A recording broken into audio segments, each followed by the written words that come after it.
Sergent Radoub, je ne veux pas engager le bataillon plus en avant. Ce bois de la Chaudrée est réputé pour ses embuscades. Prenez 30 grenadiers et partez en éclaireur.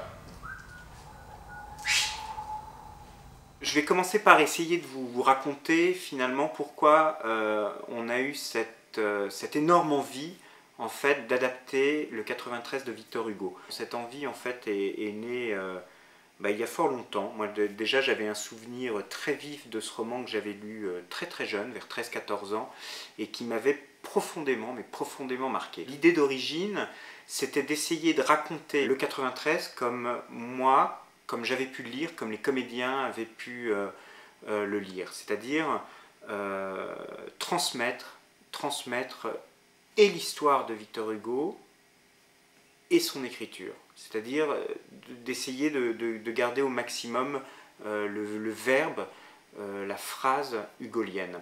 Alors il y a eu ce travail d'adaptation qui a toujours été dominé par cette envie en fait de rassembler un public de façon à lui confier cette histoire comme finalement on aurait pu le faire, comme on pourrait le faire finalement dans un salon ou dans un café. Le 93 s'y prête merveilleusement bien parce que Victor Hugo, qui a travaillé dessus durant de très très nombreuses années, avait toujours hésité entre une forme théâtrale ou une forme de roman. Le 28 juin 1793, 3 hommes étaient réunis dans cette arrière-chambre.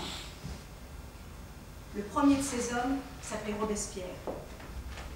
Le second Danton, le troisième Marat. L'idée majeure, c'est effectivement cette transmission de ce roman-là. Victor Hugo, ça a été son dernier roman. C'est important pour nous aussi. Il avait 70 ans, 72 ans quand il a écrit ce texte-là. Il a travaillé toute sa vie dessus et il a voulu que ce soit son dernier ouvrage. Et il disait que pour lui, c'était pas que du plaisir d'écriture, il y avait dans le 93 du devoir. Voilà, je crois qu'il emploie le mot de devoir. Il y avait du devoir pour les générations futures, le devoir de raconter cette période. Et nous, finalement, cette première envie, c'était effectivement de pouvoir continuer à transmettre cette idée de la République et de cette année 93, qui pour Victor Hugo a été l'année la plus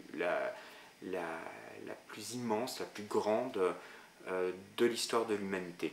93, c'est effectivement les guerres de Vendée, c'est la guillotine, c'est Robespierre, c'est Marat, c'est tous ces symboles-là, c'est la chute de Danton. Pour aller au-delà, moi je pense, et c'est ce qui me touchait énormément dans ce roman-ci, c'est cette idée d'erreur, de déchirure et puis de réconciliation avec soi-même. C'est-à-dire que Victor Hugo est parti jeune monarchiste, et il a fini effectivement député plutôt à gauche.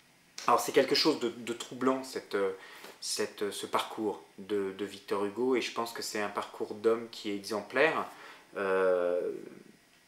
pas tant du point où il est parti, si on regarde le point où il est parti et le point où il est arrivé, mais ce qui moi me touche, c'est finalement ces parcours d'hommes qui ont changé, c'est-à-dire savoir dire voilà, j'ai fait une erreur, ou en tout cas moi j'ai changé, je vois plus les choses de la même façon.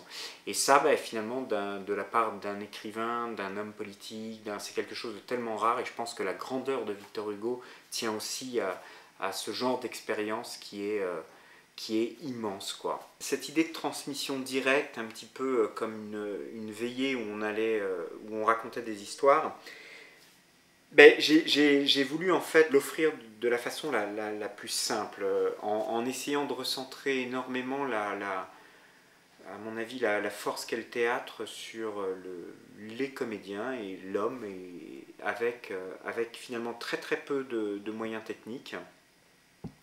Donc en fait 5 comédiens vont essayer de faire voyager avec des choses très très simples, mais qu'on a essayé de rendre le plus efficace possible, c'est-à-dire des sons, des bruitages, mais toujours réalisés par les comédiens, ainsi que par le travail phénoménal qu'a effectué Jean-Michel Hannequart, qui nous a réalisé en fait pour cette pièce 73 tableaux. Parce que moi je me souvenais de la façon dont j'avais effectivement lu la première fois donc, le texte de Victor Hugo avec une édition avec ses gravures. Et moi, j'avais 13-14 ans et ces gravures étaient importantes dans ma lecture.